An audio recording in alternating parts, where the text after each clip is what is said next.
윤길중 교수의 기독교로 보는 진화론, 다윈의 인간의 기원 정밀 분석, 제6강, 제4장 인간과 하등동물의 정신능력 비교 계속입니다.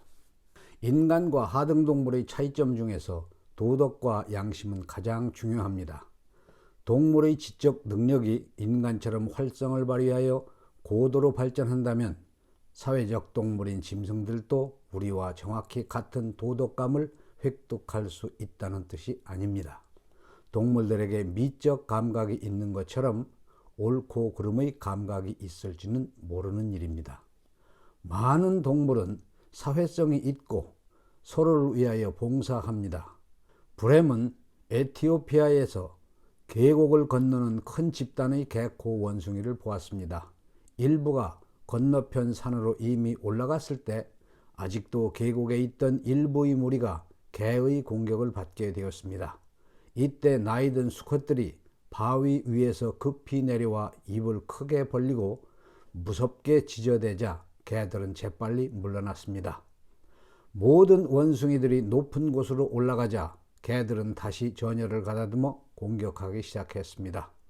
6개월 정도 된 새끼 원숭이 한 마리가 아직도 높은 곳으로 오르지 못하고 크게 울부짖고 있었고 사냥개들은 이미 그 새끼를 둘러싸고 있었습니다.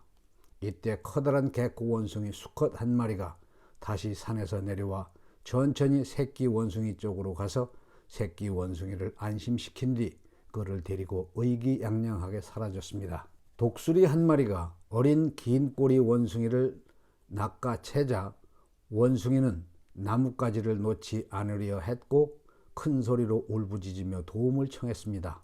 그때 원숭이 무리가 소리 지르며 달려와 독수리를 둘러싸고 깃털을 마구 뽑기 시작했습니다.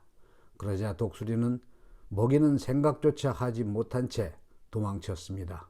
독수리는 무리의 원숭이를 다시는 공격하지 않을 것입니다. 무리를 지어 생활하는 동물들이 서로에게 애정을 갖는 것은 확실합니다. 이런 감정은 비사회적 동물들이 느끼지 못하는 것입니다. 많은 동물들은 고통과 위험을 서로 공감합니다. 애정과 공감 외에도 동물들은 사회적 본능과 관련된 인간이라면 도덕이라고 부를 수 있는 다른 특성을 보입니다. 자신을 방어하거나 협력하여 적을 공격하는 무리를 이루어 사는 동물들이 서로에게 어느 정도 충실한 것은 분명합니다. 동물들이 무리를 짓고 서로를 돕도록 하는 추진력은 그들이 본능적 행동을 수행하는 과정에서 경험하는 만족감이나 즐거움이 아니면 다른 본능적 행동이 저지될 때 유발되는 불만족감에 기인하는 것으로 볼 수 있습니다. 사회적 본능이 부모와 함께 오랜 시간을 보낸 동물에게서 발달하는 것을 보면 사회로부터 얻는 즐거움이란 아마도 부모, 자식 간의 사랑의 연장으로 볼 수도 있습니다.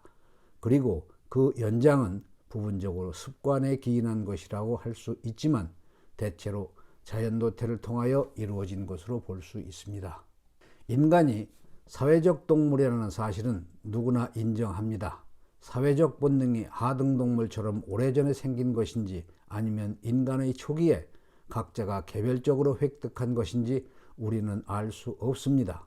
그러나 동료에게 신의를 지키고 우두머리에게 복종하는 경향성이 대부분의 사회적 동물에게 공통적인 것으로 보아 인간도 사회적 동물이기 때문에 이것은 유전을 통하여 물려받은 것이 확실합니다.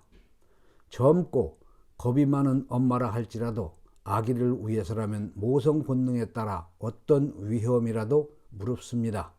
문명인들은 물에 빠져 죽어가는 사람을 보면 낯선 사람이라 할지라도 자기 보존 본능을 버리고 즉시 급류 속으로 뛰어듭니다.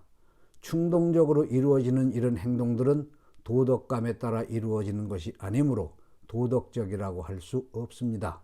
이것을 본능과 구별하는 것도 힘든 일입니다. 화재처럼 극단적으로 위험한 상황에서 잠시의 망설임도 없이 동료를 구하려 뛰어들 때 사람은 즐거움을 느낄 수 없으며 동료를 구하려고 시도하지 않음으로써 후에 겪게 될 회한을 숙고해 볼 겨를은 더더욱 없습니다. 이런 내부적 충동의 힘은 즐거움이나 행복을 추구하는 것과 전혀 다른 깊이 뿌리박혀 있는 사회적 본능입니다. 인간의 높은 도덕 규칙은 사회적 본능에 기초를 두고 있으며 경험과 수련을 통하여 성숙됩니다. 인간이 부여받은 가장 고귀한 덕목의 하나인 이 고결함은 공감으로부터 부수적으로 생겨난 것입니다. 인간과 하등동물의 사회적 본능은 집단의 이익을 위하여 획득되었습니다. 가장 하등한 인간이라 할지라도 가장 고등한 동물과의 정신적 차이는 엄청나게 큽니다. 유인원은 인간의 형이상학적 사고 과정을 따라잡을 수 없습니다. 대수 문제를 풀 수 없으며 하나님에 대하여 깊이 숙고할 수도 없습니다. 또 웅장한 자연의 경치를 찬탄할 수도 없습니다. 그들은 소리질러 다른 원숭이에게 자신의 느낌이나 간단한 소망을 알릴 수 있으나 분명한 음성으로 자신의 생각을 표현하는 것은 절대로 불가능합니다. 그러나 유인원들은 함께 생활하는 같은 집단의 동료를 위하여 자신이 위험에 빠지는 것을 알면서도 여러 가지 방법으로 동료를 기꺼이 도우려 하며 고아가 된 그들의 새끼를 떠맡기도 합니다. 인간의 가장 고귀한 특성인 모든 생명체를 향한 사심없는 사랑은 그들의 이해력을 초월합니다. 인간과 고등동물의 정신능력의 차이는 정도의 문제이지 종류의 문제는 아닙니다. 인간이 자랑하는 감각, 직관, 사랑, 기억, 주의력, 호기심, 모방, 사고력 등과 같은 여러 감정과 능력은 하등동물에게서도 발견됩니다. 그리고 유전하며 진보합니다.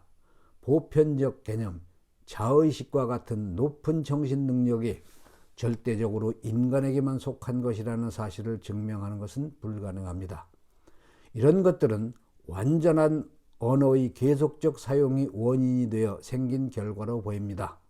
신생아가 몇 살 때부터 추상 능력을 갖게 되고 몇 살 때부터 자아를 의식하며 존재에 대해 깊이 생각하는지 알 수 없는 것처럼 우리는 생물들의 진보 단계를 알지 못합니다. 그러나 언어가 절반은 기술이고 절반은 본능이라는 사실은 인간의 진화가 점진적으로 일어났다는 사실을 말해주는 것입니다. 남에게 대접을 받고자 하는 대로 너희도 남을 대접하라. 도덕성의 기초에 이것이 있습니다. 인간과 하등동물의 가장 큰 차이점은 도덕감입니다. 인간의 도덕적 구성의 기본 원리인 사회적 본능이 지적 능력과 습성의 결과로 우리를 이 황금률에 이르게 하였습니다. 우리는 매일 모든 아이들에게서 정신능력과 도덕능력이 발달하는 과정을 볼 수 있으며 바보의 정신력으로부터 뉴턴의 정신력에 이르는 점진적 변화를 완전하게 추적할 수 있기 때문에 정신의 진화는 가능한 것이며 부정될 수 없습니다. 다음 장에서는 인간의 몇 가지 정신 및 도덕적 재능이 점진적으로 발전하는 과정과 방법을 살펴볼 것입니다. 오늘 강의 여기서 마칩니다. 샬롬.